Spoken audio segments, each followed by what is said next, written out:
He left his wife with a broken heart for a young model. 5 years later, she shows up at his wedding, with a baby, wearing a luxurious dress, and with a limousine behind her. You won't believe how it all ended. Subscribe and write in the comments where you're watching this video. The morning light filtered through the grand arched windows of the Wells estate, casting golden patterns over the polished floors and sleek furniture. Eliza Wells stood by the window in her silk robe, holding a lukewarm cup of coffee she hadn't tasted. From the outside, her life looked like the epitome of modern fairy tale fulfillment. An opulent house nestled in one of California's most prestigious neighborhoods, a successful husband who graced magazine covers, and access to every luxury a woman could ask for. But inside her chest, something had been breaking for months, silently, slowly, until now it ached with every breath. Graham Wells, the man she had once fallen in love with on a college campus brimming with promise and hunger for greatness, no longer seemed to occupy the same reality as she did. Their marriage had morphed into something mechanical, like the hum of an elegant, expensive machine performing its functions flawlessly, yet devoid of soul. He had once whispered dreams into her ear as they lay tangled in thrifted sheets in a studio apartment above a ramen shop. He'd built presentations in their kitchen while she annotated his notes with red pen and encouragement. She'd cashed in her savings to help him attend an accelerator program, worked double shifts as a school teacher to support them both. Back then, their love had been raw and honest, fueled by laughter, ambition, and packets of instant noodles. But ambition had a way of mutating into distance. Eliza's suspicion had begun months earlier, when Graham started returning home later than usual. Meetings that ran over, calls he had to take behind closed doors, new cologne she didn't recognize on his collars. He had become sharper in his responses, more distracted, his attention always somewhere beyond her voice. She convinced herself it was stress. His tech company had recently gone public, and he was now juggling board members, investors, and a calendar booked 6 months in advance. But the gap between them was growing wide enough for secrets to fall through. Then came the gala. Eliza had spent weeks planning the annual charity gala for children's literacy, a cause she had championed even before Graham found success. It was her heart's work, and the event was to be a celebration of all they had accomplished together. She wore a deep emerald gown that night, the same color she had worn on their first date. She'd hoped it would stir something in him. Instead, his attention was caught by someone else. Savannah Rhodes. 26, a model, a social media darling with a jawline sharp enough to draw blood and eyes that gleamed with ambition masquerading as innocence. Eliza had seen them laughing together by the champagne fountain, his hand casually resting on the small of her back. She hadn't made a scene. She never did. But that night, something inside her grew still. 3 weeks later, he told her. It was a Wednesday evening. Rain tapped against the tall windows like a warning. Graham came home early, which was unusual. He didn't sit. Instead, he paced the living room like a man preparing for war. "I think we've grown apart," he said, avoiding her eyes. "We've become different people." Eliza sat silently on the edge of the couch, her hands clasped so tightly her knuckles were white. Her wedding ring, a simple platinum band he'd given her when they still counted every cent, felt like a shackle. Her voice, when it finally came, was calm. "There's someone else, isn't there?" He hesitated.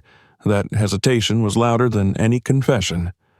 "I didn't plan it," he said, like a child caught in a lie. She didn't cry, not then. Tears came later, in the quiet, in the bathroom with the door locked and the shower running to hide the sound. He left 2 days later, promising to handle everything respectfully. She received the divorce papers the next morning, delivered not by him, but by a courier. He left her the house, or rather the shell of it.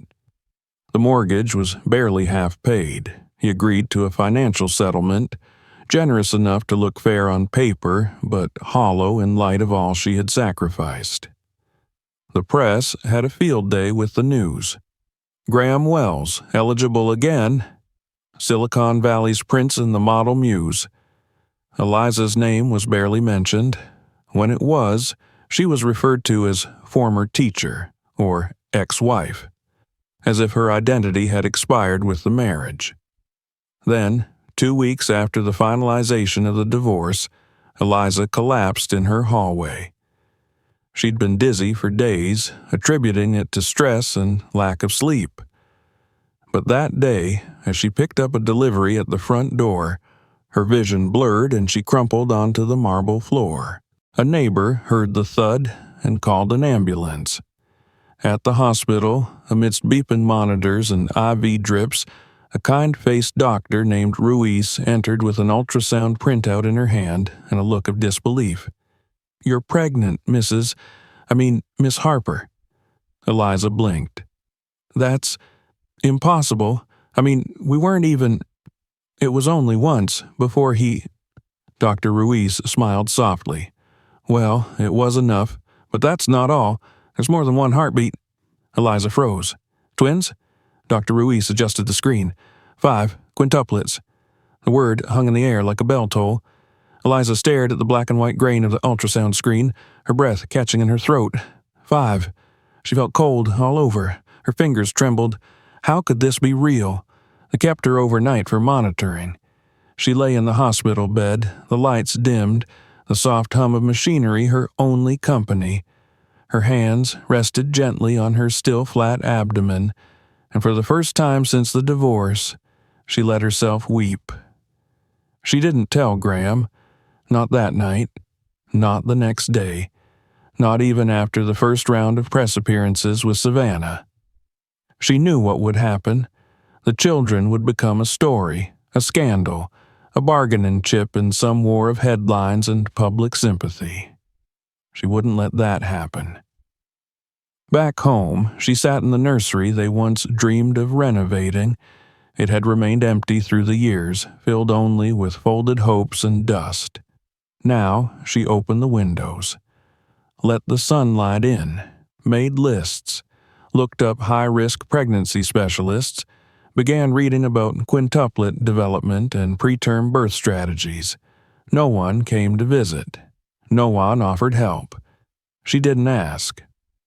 Eliza had always been strong, but now she would have to become unbreakable. She canceled her club memberships, closed joint bank accounts, and created new ones in her maiden name. She began documenting her journey, anonymously at first, through a blog. She wrote about rebuilding from betrayal, about starting over, about finding strength in the aftermath.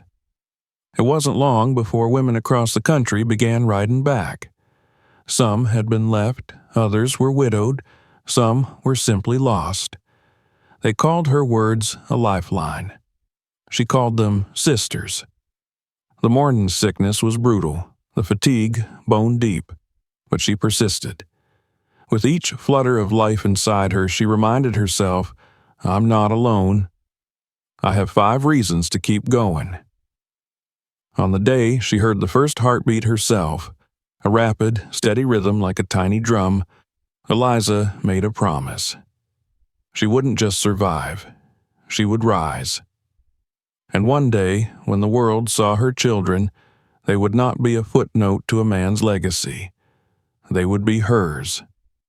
By the end of her second trimester, the media had all but forgotten her. Graham and Savannah were now engaged.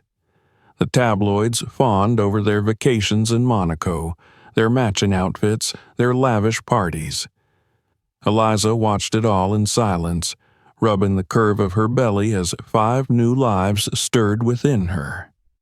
She didn't care about revenge. She didn't dream of vindication. She only dreamed of the day she would hold her babies and begin a new story, one that didn't start with Graham or end with Savannah, but began with her own name, her own strength, and the heartbeat of 5 tiny souls who would carry that strength forward. And that day was coming. The world did not stop for Eliza Harper, not even for a moment. After the initial shock of learning she was carrying quintuplets had passed, reality settled in like a weight around her neck. Life demanded movement, not reflection. Every appointment, every heartbeat on the monitor, every moment of nausea or dizziness was a reminder that she no longer had the luxury of slowing down. She was a mother now, of 5, and the countdown had already begun. The nursery that had once been a vacant symbol of what might have been was now a sanctuary of planning and preparation. Eliza spent hours reading medical journals, watching videos, listening to high-risk pregnancy podcasts late at night when sleep evaded her. Her laptop screen was a glowing portal into a world she'd never imagined she'd navigate alone. Names, birth weights, emergency delivery statistics, NICU protocols, these were her new obsessions. While other women gushed about baby showers and color schemes, she made lists of pediatricians, specialists, backup oxygen suppliers, and specialized car seats for premature infants. There were no baby showers for Eliza, no family visits, no excited phone calls from in-laws or friends with little booties wrapped in pastel ribbons. Her parents had passed away years ago. Graham's parents, once cordial, vanished after the divorce, just as he had. The silence was not unfamiliar, but it was lonelier than she remembered. Only the digital world buzzed around her. She poured her fears and discoveries into her anonymous blog, titled Strong Enough. Each post, raw and unfiltered, drew in readers who saw their own pain reflected in hers. She became a voice for abandoned mothers, for women on the edge, for those whose lives had been shattered by betrayal. At night, she lay curled on her side, one arm wrapped protectively around her growing belly. The flutters became kicks. The kicks grew stronger, more insistent. She whispered to them. She told them stories of strength, of the woman she once was, and the woman she was becoming. "You'll never feel like you weren't wanted," she murmured into the silence. "You are everything to me." Her financial situation teetered between fragile and desperate. The settlement from Graham was legally binding, but barely sufficient considering her situation. Hospital bills loomed. Specialized prenatal care wasn't a luxury. It was survival. So Eliza adapted. She turned her blog into a small online business. She began offering workshops, digital resources, and webinars about reclaiming financial autonomy after divorce. Her experience as an educator lent her credibility. Her story lent her power. She recorded videos in her living room, makeup-free, often in maternity leggings and oversized sweaters. Her vulnerability became her currency. Women flooded her inbox with thank yous, with donations, with offers of collaboration. A single mother from Portland designed her a logo. A woman in Boston offered to help with accounting. A pediatric nurse from Atlanta emailed her a list of neonatal specialists. Strangers became her village. Still, the pregnancy was brutal. Her body was a battlefield. Each week, a new war. Swelling, back pain, fainting spells, and sleepless nights. By her 5th month, she could barely walk without assistance. But she didn't complain. She hired a part-time doula using the modest income from her blog. Together, they coordinated weekly grocery deliveries, physical therapy, and the preparation of freezer meals for postpartum recovery. The day her water broke came suddenly during an early morning writing session. She had just started drafting a post titled "Fear is Not the End," when a sharp cramp seized her body and a wetness spread beneath her. Panic followed, but she moved with remarkable calm. She called the doula, who arrived in 20 minutes. The ambulance followed shortly after. The hospital room was bright and too cold. Machines beeped, nurses bustled, and Eliza lay beneath a tangle of wires and sensors. Dr. Ruiz, who had been her constant companion throughout the pregnancy, appeared with a grave expression and a warm hand on Eliza's shoulder. "They're coming early," she said, "but we're ready." The delivery was chaotic. 5 neonatal teams stood ready in the surgical theater, one for each infant. The sounds blurred into a symphony of urgent voices, crying newborns, and the steady beeping of monitors. Eliza was awake for most of it, her mind lucid but removed, as though her soul had stepped outside her body to watch from a distance. The first baby, a boy, came out wailing. The second, a girl, struggled for breath and was rushed to the NICU. The third and fourth, another boy and girl, emerged within minutes, their cries strong and defiant. The fifth, the tiniest of all, was nearly silent. The room hushed as the doctors worked. Then a weak but persistent cry broke through the noise. Eliza wept, not from pain, but from the miracle of survival. In recovery, they brought her pictures of the babies, too small to hold, but alive, each in an incubator, hooked to machines, but fighting. She named them that night, giving each a name chosen from her journal entries over the past few months: Jason, Malia, Tomas, Ella, and Liana. Eliza spent the next week in the hospital, recovering while making daily visits to the NICU. Her body ached. Her soul was threadbare. But when she placed her finger through the incubator's hole and one of the babies curled a hand around it, something inside her solidified. She was no longer broken. She was becoming steel. When she returned home, the apartment felt different. Her doula and a few volunteers from her online community had transformed the nursery into a functional haven. 5 cribs, 5 tiny mobile toys, 5 name plaques above each sleeping space. A new rocking chair stood in the corner. Shelves lined with diapers, bottles, soft blankets, and children's books waited for their readers. The days blurred. Feed-ins, pumping, changing, soothing. Eliza rarely slept more than 90 minutes at a time. Every moment was an act of love and endurance. Her body healed slowly, but her spirit sharpened. She continued to write, sometimes with a baby in one arm and a laptop balanced on her knee. Her audience grew. One of her videos, titled "What They Left Behind," went viral. In it, she talked about loss, motherhood, and choosing self-worth over bitterness. She didn't mention Graham by name, but viewers read between the lines. Her inbox exploded. Offers came in from publishing houses, podcast hosts, nonprofit organizations. She declined most of them. She wasn't ready to become a brand. Instead, she founded her own platform, Resilient Roots, a community for women rebuilding after betrayal, abuse, abandonment. The platform offered resources, workshops, and live events. It was practical and emotional. It was a lifeline. Through all this, the babies thrived. Jason, the eldest by 7 minutes, was the first to crawl and the first to laugh.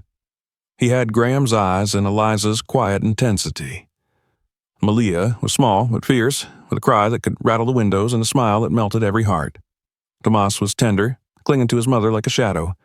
Ella was analytical, even as a baby, staring, observing, rarely fussing unless something was truly wrong. And Liana, the youngest, was already a performer, babbling and waving as if the world were her stage. Eliza loved them with a depth that frightened her sometimes.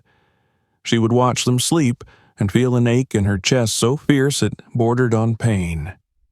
They were hers. They were her legacy. She never showed them pictures of Graham. If they asked one day, she would tell them. But not yet. They didn't need to know they were unwanted by the man who helped create them. They didn't need to be tainted by the choices he made. She knew the day would come when their paths would cross again.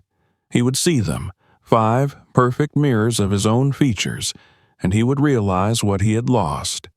But Eliza didn't fantasize about revenge. Her dream was simpler: to raise her children in peace, to give them joy, education, kindness, to teach them that strength comes not from what you endure, but from how you rise. As the seasons turned, Eliza turned the page on a new chapter of her life. She had survived betrayal. She had faced the terror of childbirth alone. She had built a business from scratch with a baby in each arm. She had found a new kind of love, one that was unconditional, unrelenting, and purely hers. The woman who had once wept in silence now stood unshakable.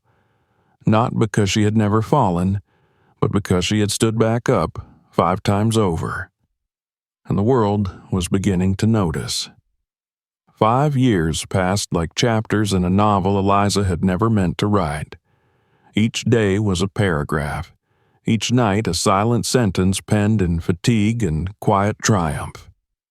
The modest house she now called home was a far cry from the marble and glass mansion where her heart had first broken, but it pulsed with something far more valuable than wealth: laughter.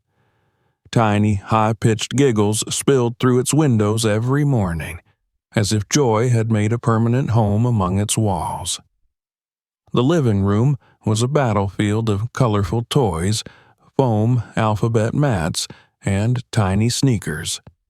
Her kitchen calendar looked like it belonged to a logistics commander: color-coded blocks for school pickups, snack rotations, nap times, art class, swimming practice, and her own meetings. Her children, 5 small whirlwinds of personality and emotion, moved through life with the force and focus of a storm carefully taught to swirl instead of destroy. Jason was the eldest by 7 minutes, and somehow even now carried himself like a tiny general. He was the first to rise, the first to help his siblings get dressed, the one who instinctively protected the others on the playground. His eyes were Graham's, piercing and unreadable, but his manner was Eliza through and through. He took his job as big brother seriously, to the point that Eliza often had to remind him to just be a child. Malia, with her unkempt curls and wide, expressive eyes, was the household's secret weapon. She had an instinctive understanding of people and could read moods like music notes. If Jason was the structure, Malia was the warmth. She loved cooking alongside Eliza, standing on a stool in an apron that trailed to her feet, wielding a wooden spoon with an air of culinary authority.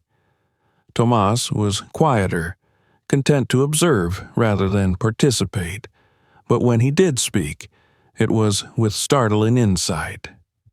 He liked patterns, puzzles, and building intricate structures out of whatever he could find: blocks, crayons, even folded laundry. He and Jason often built elaborate Lego cities, with Malia adding her flair by designing storylines and inhabitants. Ella and Liana, though technically fraternal twins among the 5, were inseparable. Ella was deeply introspective, prone to losing herself in books and sketch pads, while Liana was a performer, always dancing, always humming, always ready with a dramatic expression. Together, they made the world around them both thoughtful and bright. Eliza loved them with a devotion that could crack stone. Her life revolved around them, but not in the way of martyrdom. It was a conscious, empowered choice. She didn't just survive. She designed her new world with precision. She'd gone from blogging in a dim apartment to launching Resilient Roots, a nationwide platform for single mothers, which had since grown into a recognized nonprofit with staff, partnerships, and an annual conference. She had become an emblem for empowerment, not through tragedy, but through action. It began with her video series, filmed during the midnight hours after all 5 children were asleep, when the only sounds in the house were the creaks of settling floorboards and the soft buzz of the refrigerator. She'd speak to the camera as if it were a friend, not selling anything, not preaching, just sharing. Her honesty drew in thousands, then tens of thousands. Before long, a publisher reached out. Her memoir, 5 Reasons, landed on bestseller lists within weeks of its release. She took the proceeds not to upgrade her lifestyle, but to build her dream. Resilient Roots opened its first in-person community center in Oakland, a place with free childcare, legal aid clinics, job training for mothers, mental health support, and grocery assistance. The grand opening was attended by local officials, celebrities who had read her story, and hundreds of women who'd followed her since her blog's humble beginnings. Eliza wore a simple cream suit and spoke from her heart, her voice steady, her children standing proudly behind her in matching Navy outfits. But it wasn't just the center that made her proud. It was the life she had built at home. Each night, she read to her children from the classics and from silly picture books. She made pancakes shaped like stars on Fridays and sang terribly off-key during car rides. She still cried sometimes, when she missed her parents, when the exhaustion felt heavier than usual, when she glimpsed her old life in passing headlines about Graham. But those tears never defined her. They flowed like rivers past mountains she had already climbed. As for Graham Wells, his life had continued along the trajectory he had carved for himself. His company grew, expanded, diversified. He was on magazine covers again, shaking hands with tech giants and world leaders. His Instagram feed was curated to perfection. Candlelit dinners, yacht parties, exotic travel. Savannah Rhodes, still radiant, was now officially engaged to him, their wedding announced as the social event of the decade. Eliza occasionally saw their faces when she walked past magazine racks in the grocery store. She had stopped flinching. The pain had dulled to something more akin to recognition, the way one might glance at an old scar and acknowledge that it had once bled but no longer defined the skin it marked. One day, while picking up Jason from school, Eliza was stopped by his teacher, a gentle-eyed woman named Miss Reyna. She spoke in hushed excitement about Jason's leadership skills, about how he had naturally taken on the role of organizing group activities and resolving conflicts on the playground. "Your son," she said with a warm smile, "has the kind of intuition and poise that I've rarely seen, even in older children. He could lead a class of 30 with the ease of someone 3 times his age." Eliza thanked her, blinking back pride and the sting of bittersweet emotion. That evening, she watched Jason help Tomas find his lost sock while Liana practiced pirouettes in the hallway. Ella was curled up in the corner, drawing a hospital room filled with bright murals and sunshine. Malia was arranging grapes into the shape of a butterfly on her plate. It was chaos, it was noise, it was life, and it was hers. She had refused to show bitterness. She hadn't taught her children to hate the man who had walked away. She had simply taught them to love what remained. She used only the most basic truths when they asked. Their father was a businessman. They had inherited his smile. He didn't live nearby. Maybe one day, if they wanted, she would tell them more. When she put them to bed, she lingered a little longer at each bedside. She brushed Jason's hair back from his forehead, kissed Malia's cheek, tucked Tomas's stuffed bear beneath his arm.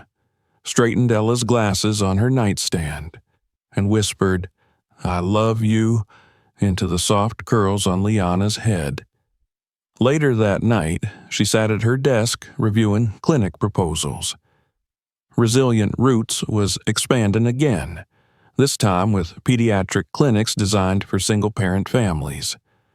Her team had already scouted locations in Los Angeles, Phoenix, and Chicago.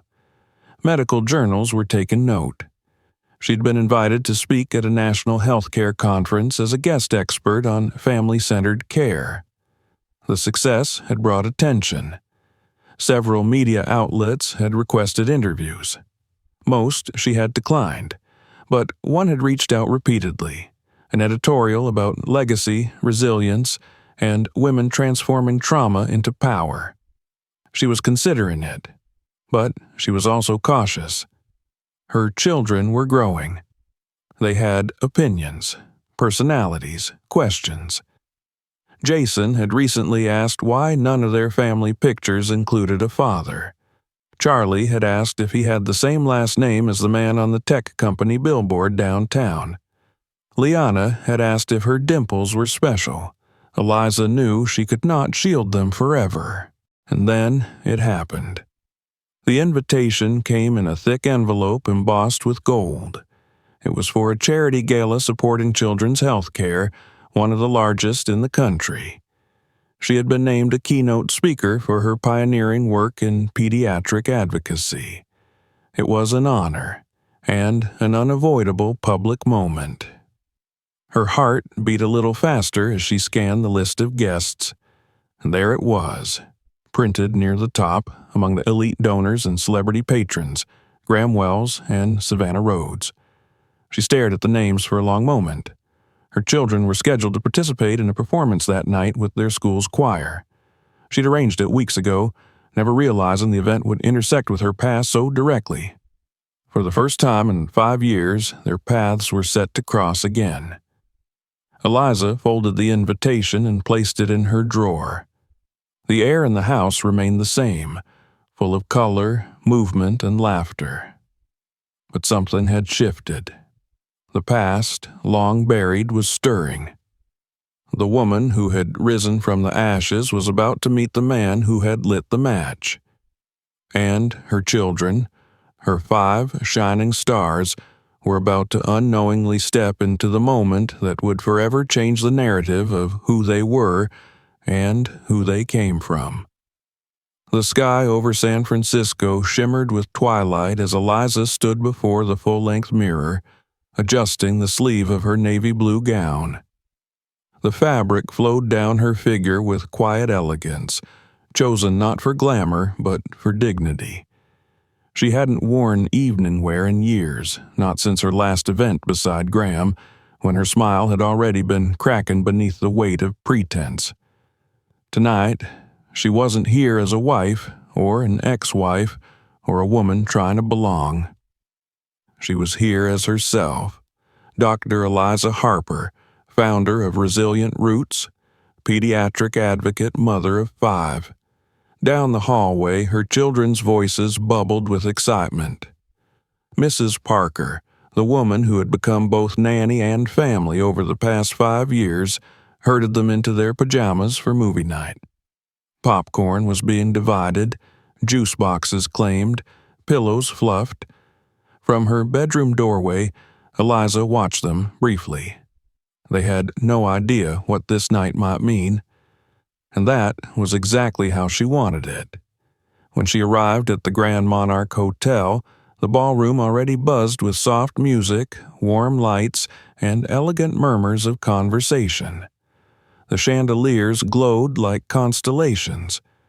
Waiters passed by with silver trays of champagne and amuse-bouches.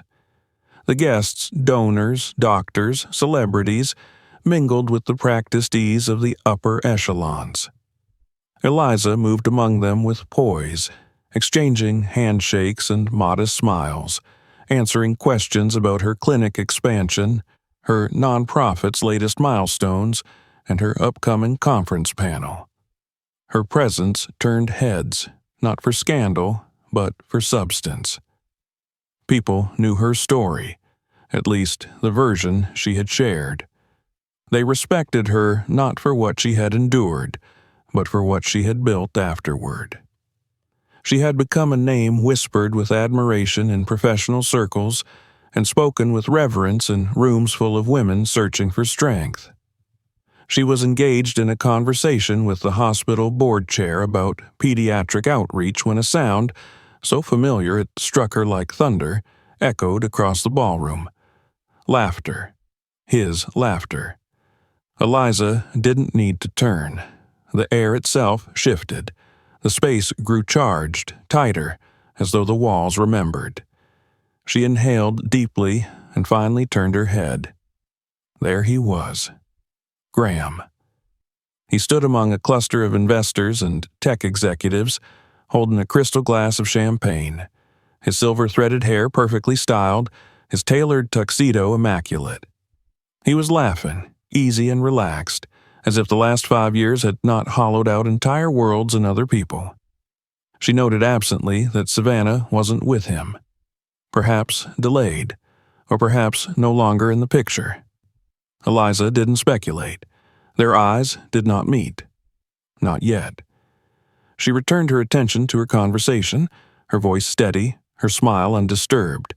But beneath her composure, her heart thudded like a second pulse. Not from pain. From anticipation. The program unfolded smoothly. Speeches, awards, a performance from a children's string quartet. Eliza applauded politely, sipped her sparkling water, and waited. Her keynote would be last. Until then, she remained in the shadows, grounded by the memory of 5 small faces at home. Then, just before the intermission, the master of ceremonies announced a special performance, a surprise prepared by the music department of Hillside Elementary. A children's choir entered from the side doors in crisp uniforms, filing onto the stage with wide eyes and nervous energy. Eliza's breath caught. There they were. Jason, standing tall at the end of the row, his chin lifted, Malia beside him, gripping the hem of her skirt, eyes scanning the audience for her mother. Tomas, quietly mouthing the words to himself before the music had even begun. The drawings on the wall, some by her own children, reminded her of the reality she had built. She touched the edge of a paper sunflower and closed her eyes for a moment. At 1:59 p.m., she sat on a weathered bench near the playground where she had often taken her children on weekends. The familiar hum of strollers, dogs barking in the distance, and the faint laughter of kids running through the trees filled the air. She spotted him approaching from the corner of her eye. Graham was dressed casually. Jeans, a navy sweater, sneakers that looked untouched by dirt. His hair was still meticulously styled, but the look in his eyes was different. Rawer, more human than she remembered. He held 2 coffees and handed her one without a word. She took it with a nod. He remembered how she liked it. No sugar, just a splash of oat milk. "You look well," he said quietly, not quite meeting her eyes. "I am," she replied. She waited. He sat beside her, the distance between them marked by 5 years of silence and 5 children who had never known his name. "I assume you have questions," she added. Graham stared ahead at the playground where a small boy attempted the monkey bars with a look of ferocious determination. "Questions?" He gave a short laugh that had no humor in it. "I have 4 children I didn't even know existed. Questions doesn't begin to cover it." 5, Eliza corrected, looking at him now. "There are 5. His jaw tightened. 5, he repeated. God. There was a silence that stretched between them, neither hostile nor warm, just heavy. "You made it clear what you wanted," Eliza said after a moment. "You filed for divorce, left with your new life, and never looked back. I gave you exactly what you asked for. I gave you freedom." "But not the truth," he replied, his voice low. Eliza's eyes hardened. What would you have done, Graham? If I had told you I was pregnant, fought for custody so your PR team could manage the story, claim the children for image control, paid your way out of obligation? He didn't answer. He didn't need to. They both knew the truth. At that point in his life, he would have seen the babies as a problem, not a miracle. I would have handled it badly, he admitted finally. Worse than badly. I was selfish, obsessed with status, with being admired. I thought Savannah was what I wanted, what I needed. I'm not here to hear your confessions, Eliza said evenly. I know. I saw them. I saw myself. And I realized I haven't felt anything real in years, not like that. They're not just mirrors of you, Graham. They're people. They're kind, funny, and brilliant. Jason organizes entire playground games with charts. Malia's drawing a comic book about a superhero mom. Tomas builds structures out of recycling. Ella wants to be an architect. And Liana, well, she wants to paint the whole world pink. Graham's eyes brimmed, and he swallowed hard. I want to know them, he said softly. I want to be in their lives, not because I feel guilty, though I do, but because I want to try. I'll do whatever it takes. Therapy, parenting classes. You set the rules. I'll follow them. Eliza studied him, searching for the man she once knew. She didn't find him. Not exactly. But she saw someone else. Someone quieter, more unsure. A man who had known triumph and tasted emptiness in the same breath. They're old enough to ask questions, she said, old enough to feel things. If we do this, it has to be careful, gradual, with professional guidance. I'll wait, he promised. I just don't want to miss any more of their lives. Her phone buzzed. A message from Mrs. Parker. 4 children underwater in perfect streamline at their lesson. The image attached showed them beaming up from beneath the surface, a sea of limbs and bubbles and light. Graham looked over her shoulder and smiled with a mix of wonder and regret.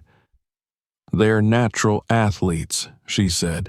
They get that from your side. They began talking logistics. Graham mentioned setting up trust funds. He asked about schools, about routines, about favorite foods and bedtime rituals. He listened, really listened, and took mental notes with the intensity of someone desperate to make up for lost time. The media will find out, Eliza said after a long pause. When they do, your children will become news. I'll manage it, he said. I'll put up walls around them so high no camera will get through. I don't want them caught in the mess I made. She nodded, believing him. Maybe not entirely, but enough. They agreed to start with counseling. The children would be introduced to Graham not as their father, but as someone important to their mother, a friend, someone they could grow to trust before they understood the full truth. It would take time. There's something else, she said, something you should know. Graham looked at her, expectant. Jason wants to be a doctor, but also invent new medicine. Malia wants to build robots that help sick children. Tomas wants to be a doctor for people's feelings. Ella wants to design hospitals that don't scare kids. And Liana, she wants to paint murals in every hospital in the country. Graham exhaled slowly. They're already better than I ever was. Because they were raised in love, Eliza said. Not money, not status, just love. As the afternoon sun began to dip, they stood and prepared to part ways. Graham hesitated, then reached out to shake her hand. Eliza paused, then accepted. His grip was steady, but not forceful. Thank you, he said, for raising them, for doing what I couldn't. This isn't about forgiveness, she replied. It's about the children. Don't hurt them. They're strong, but they're still little. I promise. They walked to their separate cars. At the last second, Eliza turned to him. "They like soccer," she said. "Jason has practice next Saturday at 10. He blinked, then smiled slowly. "I'll be there." The following weekend, he was, and the weekend after that. Slowly, gently, he entered their orbit.